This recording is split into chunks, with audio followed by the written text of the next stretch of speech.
line, your top line. They are extensions of your dream. They are the extensions of your vision.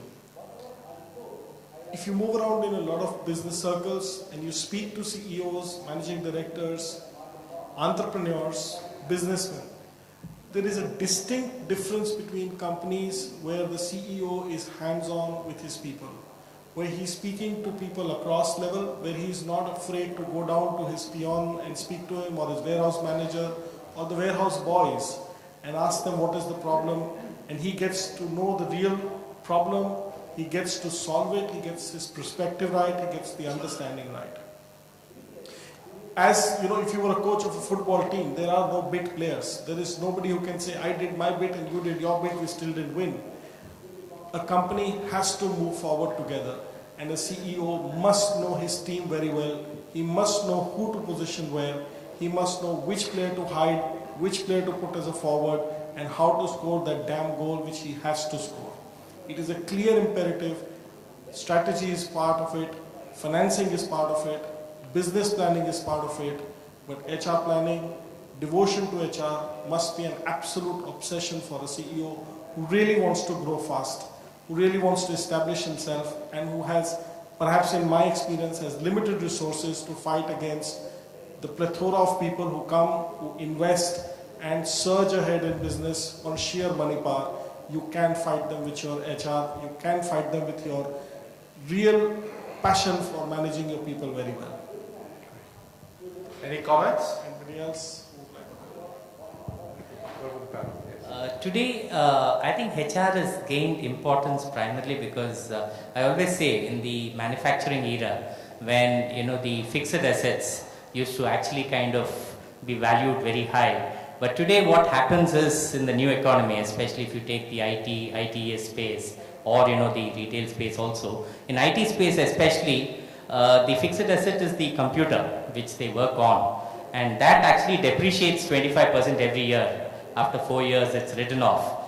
But the asset, that is the human resource, which actually sits opposite that, appreciates 25% every year. In 4 years, it's about 100% more. The resource becomes costlier by 100%. So that is where actually HR or the human resource has affected. Even this business, retail business, if you really look at it, in a startup stage, companies are at about 12% employee cost vis-a-vis sales, and then it actually comes down. So you need to bring it at about 5-6% maximum and ensure that you contribute towards the profitability.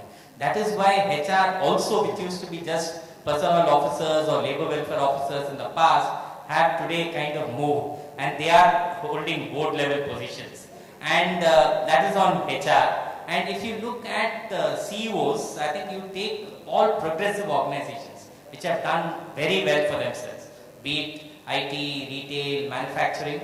If the CEO is HR focused, if he understands his people well, that organization has been growing leaps and bounds. So that's, I think, what is today in terms of the new economy or the present era. Thank you. Anyone else? So let me now ask the next question from the business perspective. Darpan, you've actually grown a business over the last 23 years from a very small company to a young adult. Could you speak to the different types of strategies, very briefly, about the different strategies you would employ when you have a startup and now that you've got a 23-year-old company in multiple locations? See, when we started, the HR didn't exist at that time. It was not there, and now HR is an integral part of any business. Like now what I say, you don't need a typical salesman. You need a visual merchandiser, because customer doesn't want to be directed now. Visually, if the product is displayed properly, it sells much faster. So salesmen are now being converted into VM guys. At the same time, HR is one department which is like any business we start with the product selling. And then once you get success, you hire people, you go into the business of people management. Once you go into people management, you kind of become a watchdog. When is your people walking in, when they are going out, when they are, what they are doing? Are they justifying their salaries, what they are getting? What is the productivity cost and all those things? And then you, instead of becoming a people management, you become a data management or system-driven company. When system speaks, who is profitable to your company and who is not giving a profit to your company. So this is where the VM people, the HR people makes the major impact. So according to me, in our company now, HR is become the company which provide people. If people are required in, suppose in Karnal region or in Chandigarh region, it's the HR which decides who would be shifted where. Not the operation head, not the business head. Because those people do not value the cost of hiring people. They just say this guy doesn't make sense in my store, please take him away. So at the ground level, nobody has the authority of hiring or firing guys. Hiring and firing is done by the HR with the consent of the CEO, which I am.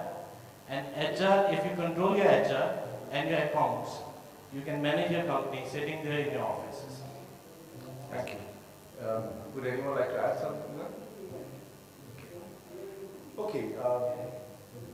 Does the audience have any comment or questions? Looks like the panel has you spellbound, right? Sorry, yes, ma'am. Thanks. Good evening, everyone. I have a question for Ketan. Ketan, as a CEO, sure, 3 years back when you started your company, I'm sure you'll be hiring a lot of people from then till date. I would want to know, as a CEO, your preference is to hire from your competitors, as you said, TV and Reckitt Benckiser. yeah, or you would prefer either less to hire or not to hire from them and create your own team? It's a very interesting question, but I would just like to take a nuance to it. When you start work, talking from my perspective, I don't have the money to hire from people from Reckitt Benckiser or Kiwi. And even if I had the money, when they come for an interview, they're checking my office, they're checking me out as if, can I work with him? Is this guy capable of retaining me?